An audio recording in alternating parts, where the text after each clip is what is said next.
Reggie, my friend. There we are again. There we are again. Are we still here? We're still here. Exactly. We're still in Northern Italy. Sorry for the sound. We maybe have a little bit of hall in there because we had to change into the inside because it's getting really cold outside. And we had enough time in the sun today. Yes, we did. It was a perfect shot of the last episode when the sun was disappearing behind the mountain. Very beautiful and very perfectly timed episode, so to speak. True. But now we're inside, the stove is on, and it's time for a new episode. This one is close to my heart as well. And Andreas, please tell us where this episode is about. Your opinion and especially your experience doesn't matter. There we go. As always, very controversial, very clickbaity title and start of the episode. But it's, as Reggie said, very close to our heart. A little bit of context and backstory.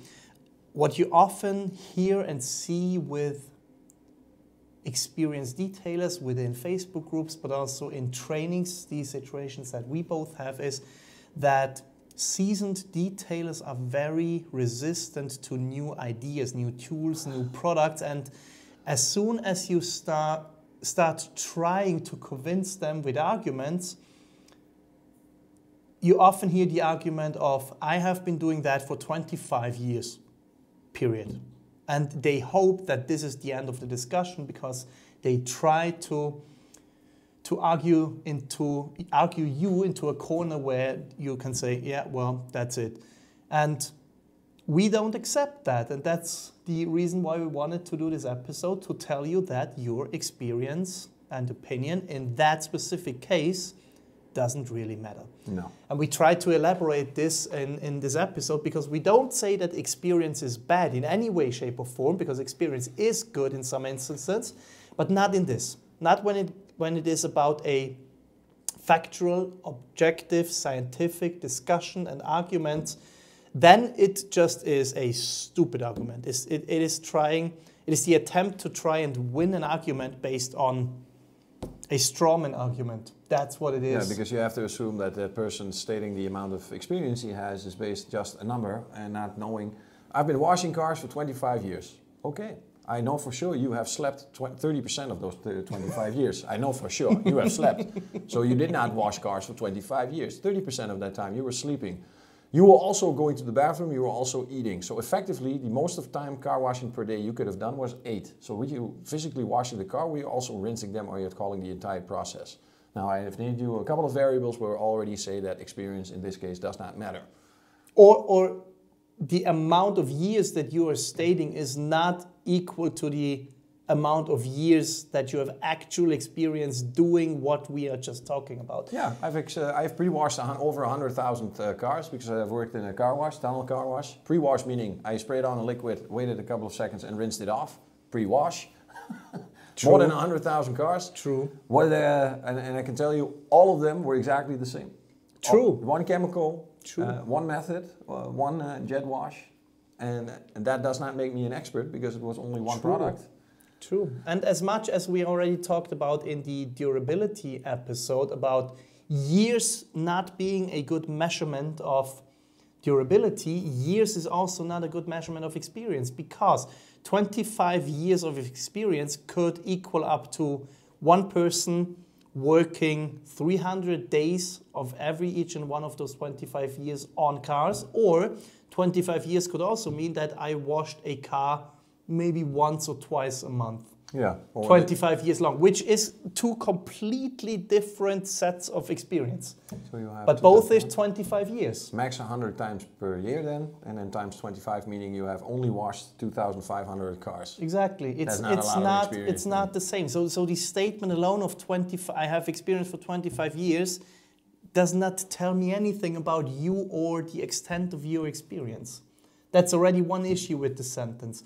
Then there's also, what I always reply to those people is, you could have been riding a bicycle for 25 years, but you have been braking whilst riding uphill, which means you are a very, very good uphill braker. But that does not make you a good bicycle rider. That does not make you. No, because doing something wrong, factually wrong, or inefficient for 25 years is also experience. But Again, it is not a good argument to, or it's not a good way of trying to win an argument. Yeah. That's why we say your experience doesn't really matter when we talk, and this is an important aspect of this whole thing.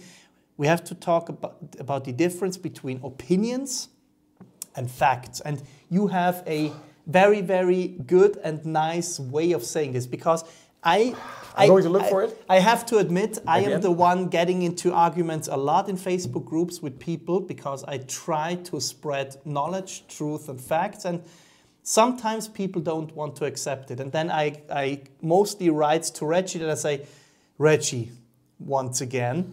And he pretty much always answers me with a very, very specific quote. The quote is as follows: a fact is information minus emotion. An opinion is information plus experience. Ignorance is an opinion lacking information. And stupidity is an opinion that ignores a fact.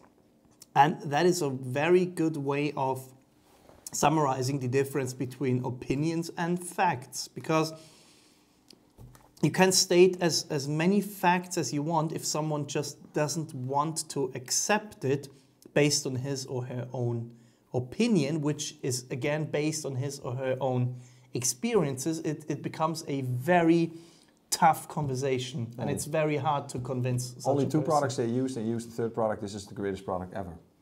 And then based out of the three products. Exactly, because that is also something that if someone tells you I have 25 years of experience, that could equal into I have only been using 3 products. Whereas someone who maybe only has 5 years of experience but has been testing hundreds of different products, how do you weigh these two experiences against each other? 25 years of 3, 5 years of 100? There we go. Who wins? Oh, there we go again. Who wins? How many cars did he wash? How many times did he do it? In what kind of a season did he do it? Is it a weekend warrior? Is it a full-timer? Does he have to make his money with this? Is there a commercial aspect? Does he have all the time in the world? Variable upon variable, deciding that experience doesn't say anything, especially when you put a number behind it. No, and the most frustrating thing for me is especially when it comes to leather, when I try to spread knowledge about leather. We did a very extensive session yesterday where I introduced you to the leather making process, what tanneries do, what we know about leather in today's world, how the top coat is built and so on.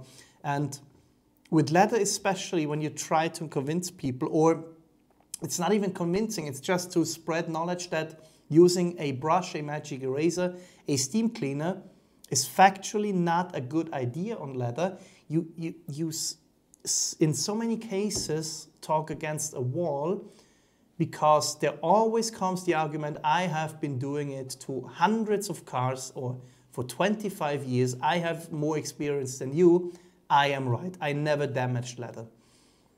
Well, and that is such a tough conversation. Yeah, because we are talking always about the moment after the cleaning, but not the damage that has been done and that will show itself over time. We never see. True. So for what I see, for example, in the United States, it's mostly about result-based. So how fast do they get to that clean result? In Europe, I see more that they are focused on substrate. So they are thinking about, okay, yes, I'm going to use this cleaner, but I have to be careful for disc brakes and everything, and I want to make sure that this chemical is safe enough that it can outlast the surface that has been treated. I mean, obviously this is a generalization, but... It's extremely general. Yeah. I mean, this is not, but this is what I see. Yeah. So, for example, a United States guy will not have any issues using a Chernobyl depleted uranium cleaner, that you get that very fast result, where the European guy would have a little bit more effort in saying, okay, listen, we can clean this surface, but we have to think about the future and everything. And that is also in both sides a commercial aspect, because maybe the US guy is working outside, doesn't have the luxury, and so speed is everything to him. Absolutely true. And if we are talking about only fulfilling the desire of the customer, in this case, that he's happy with the result he got for the money he paid, and the detailer is happy for the work he did and the money he got for the work, then the contract is done, and we can debate all we want, but the customer's happy, and then we have to start a new discussion over what is better over long term for a substrate that has been treated with a cleaner X or cleaner Y or cleaner Z. You know what? I think you just did a very good thing for the general climate of Facebook groups, because in the future, based on what you just said, I will change the way I approach someone if he or she recommends that to use a magic eraser on leather. Usually I would say, please don't, it's damaging to leather. Here is some facts and proof. What I will do in the future is, I will start my comment with, I understand why you do it, because you're trying to get there quick in an efficient way, and you have probably been happy with the results that you see, and your customers too.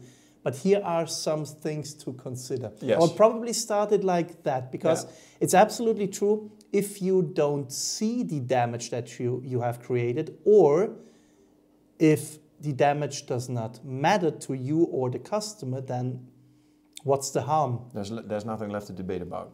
But if we are looking at the factual truth that these cleaners and these brushes and these things do those things to leather, by proving it, then a normal person would suggest then to say, okay, with this knowledge now I know this, now I have to adapt this to make sure that my customer can enjoy his leather seat until the end of the day. Or let's try to come up with a way that you can clean the leather and get to the same results in the same speed without damaging it. Exactly. You offer him something else that can achieve the same result, but then with respect to the surface treated. Maybe you take 1 or 2 minutes longer. Maybe. Purely curious. I'm now purely from curiosity. This is outside of the subject itself, but could there be a situation that you can think of where the use of a magic eraser becomes, or the sponge, or the magic sponge becomes legal to use? On leather? Yeah. If you talk about leather repair, when you want to repair the leather, meaning you want to apply a new base coat and a new top coat, you have to remove the old one. And to remove the old one, a magic eraser is a very good idea. Okay, so not for cleaning, but yes for the preparation of new painting the leather. To destroy the leather to a point where it can be repaired. Very good. This knowledge is now very, now you know. If, for example, you said, if you got concrete on the seat, maybe it's a good idea to use the magic sponge, or in this case, but now you know for the preparation. Yeah? This is not an opinion, has been shared with me. I have seen the video. You might as well link the video to the Detailing School channel about does their leather brush damage leather? Because indeed, you will never ever see that on anything other than the leathers that you have showed me that could be glossy from the factory out. But all the matte leathers, you will never ever see that you made that damage at that spot. You will only see it over time when it starts cracking up or when it starts sucking up liquid. That's not a good thing, by the way.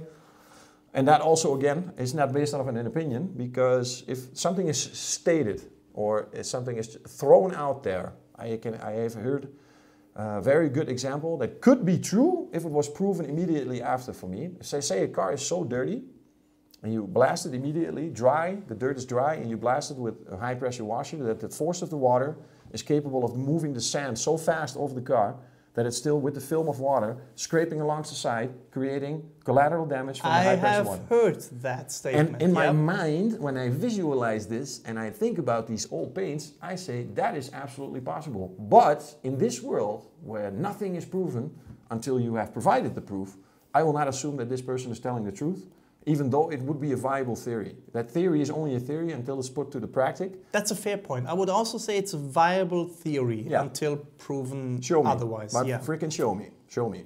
Because that's what I need. I need visual proof. And something I can replicate by myself. Do you know how long it took me to come up with the test for that video to show the damage that brushes do to leather? Over a year. There we go. Over a year. Because how are you going to visualize it? Because we as Ledermax, and I do trainings for them, we always knew it is factually damaging to leather because we have seen it. But we had to come up with a way of showing it to people in a way that they understand and see it with their own eyes, in a way that is not disputable. That took me a year. So for the ones who didn't see the video, I applied a leather top coat, which is what you have on your original leather, 2 plexiglass sheets. And there you can do rubbing tests with the brushes, and then you see the damage or let's say the change that you do on the surface. Because on leather, you don't see it. No. The surface just doesn't give it it looks great. That you see it. First glance, it looks great. It looks clean, feels good. And so long as the top coat is in good condition, you will not see or feel any difference. And then as soon as you start deteriorating the top coat at a level that you're already past the point of no return, you're already at that, like you told me about the burning. You put your hand on and you already burned your hand. You can throw water on it, but it's already burned. So you're already in that phase.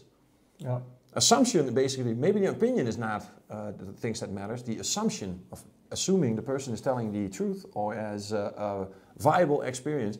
If even now, I think I could cheat by just asking somebody in the factory that nobody's ever seen. I put on a lab coat and I just say in the video, this is our new chemist.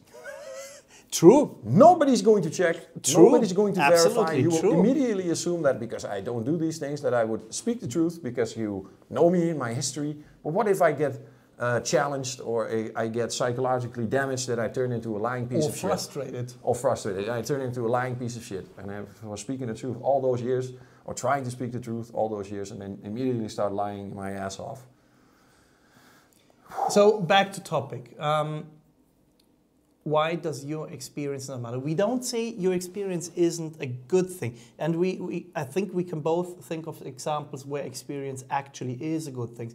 The more cars you have done, usually the more efficient and the quicker you get. The more cars you have polished, the more you have realized that there are differences between paint jobs and the more flexible you get in solving issues you may have whilst polishing. The more experience you have, probably the better feedback you can give to a product developer in order for him to or her to produce those products or change the capabilities of those products. Experience is a good thing, but only if used in a constructive manner, I would say. If used as a just strawman argument to try and win an argument, it's not good. Yeah, experience is making mistakes and learning from those mistakes, finding out what the root of the mistake was, and then make sure you never do it again. And if you make a lot of mistakes, and you do a lot of stupid things, then you learn a lot. And then somehow, at one point, people are going to call you experienced. Exactly. Exactly. And I think we can all agree on one fact, that lifelong learning is a thing and is also important. And I would highly encourage any detailer with 20, 25 or 50 years of experience to go to a current detailing training class, because detailing has changed a lot in the last 20 years. Every single year we see huge jumps into a certain direction from what was been commonly known and done for years, and that changes in an instant, just like that, at the spot, because somebody found out that something changed and then it's being implemented immediately. This market is so extremely dynamic that if you get fixed and if you become arrogant because you have 25 or 50 years of experience, you close your mind to open up for new things that can improve your life as a detailer, that you become faster, more efficient, with less detergents, less exposure to chemicals, less physical effort. That is what experience should lead to. If you find out that after 25 years of working with a polishing machine that it's not very good for you, or that your body has been hammered, that experience is very nice that you would share that. If you would share it to people, listen, if you hold a machine like this, in 25 years you will look like this. And you see a Quasimodo-like of a type of a figure standing in front of you that has been polishing very specifically. Polishing is a very good example.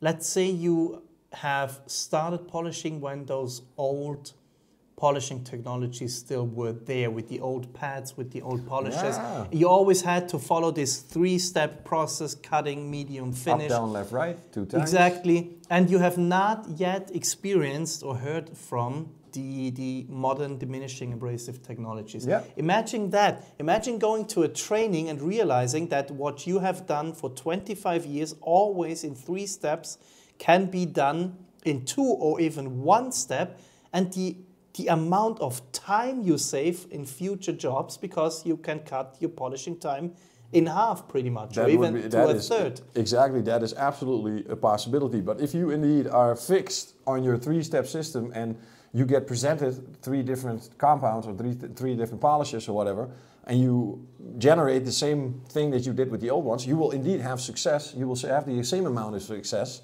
probably with a little less dust and a little less potent solvents inside. But the other guy that just started it and never heard about this 3-step system immediately finds out that it can be done very, very fast. And then your fixation on your experience is keeping you from evolving into something more. Not even just keeps you from evolving, it can risk your business if you're a professional detailer, because the new guy can do it quicker with maybe less or cheaper products. He can offer it at a cheaper price. And then you're very quickly out of business, even if you have more experience than the other guy. Yeah, it's just because you're fixated on your own experience. It's rare cases. I have had last year, I believe, I have one car where I literally had to do it four steps to finish to the level of perfection that I wanted. Yes, maybe the 4th step was a little bit over exaggerated. OCD then, okay. And for the rest, 80% of the time 2 steps, and then okay, 2.5, because there will always be some scratches that you take 1 minute to take out after the finishing of the process. But in general, in 3 steps, rarely that it happens. Sanding, sometimes depending on how far you want to go back, but also that could done on certain paints. So I'd say generalizing, but on certain paints it's also definitely possible to do that in 2 steps. Yeah. True, and that's one very good example of where your experience might even hinder you or cost you your business. And I mean, the latter example is a good example, and that's the thing I always bring up. Let's assume that I am actually correct and that a magic eraser, a steamer, a brush is not a good idea. How long have we as human beings been thinking that the earth is a flat sheet? Very long. Hundreds of years. Hundreds of years. And then someone came along and told us it is actually a globe. It is a round thing. And the first people were laughed at. And now when you think back, can you name me the names of the people who forcefully tried to defend the flat earth theory? No one remembers them. So what you have to decide is on which side of history do you want to stand? Because at some point it will become common knowledge that brushes and magic erasers and steamers are not a good idea on leather. And at that point, if a customer sees you using those methods, you will be the one that gets laughed at. Eventually, and that's it will the happen. point. That's Eventually exactly the happen. point with the sentence, I have done it for 25 years. Yes, but we have also believed for hundreds of years that the earth is flat. It's a good one. It's a good True. reference. True. So what we always try to start the podcast with a controversial statement and then end it with a positive one. Your experience does absolutely matter if you use it in a positive way. If you try to bring in your experience in tools, in techniques, in processes, and let other people benefit from it or share it, and then we both or all together jointly come up with something better. If you use it as a weapon to win discussions, it's not a good thing. It's absolutely not a good thing. And trust me when I say that if you think you can do something very special, trust me that there are a huge amount of people that can do exactly the same. The only thing, the difference is you have not met yet, but they are out there. Also true. Also very true. Yeah. So try to share your experience in a positive way, and then I think the whole detailing industry can become a better place. Yeah. Agreed. Good. Reggie, I think that was a positive and good one to end this one. Let's think. Do I know what we will talk about next? No. It's a surprise. Surprise! We have to open up the laptop and see what is in the calendar of this episode. True. Let us know what you think about this whole topic. Have you had those clashes in Facebook groups as well? What is your experience with experience? Let us know. Write it in the comments. And if you watched this episode on video, thanks for watching. If you have listened, thanks for listening. And we hope that you join in the next one. See ya. Bye. Ciao.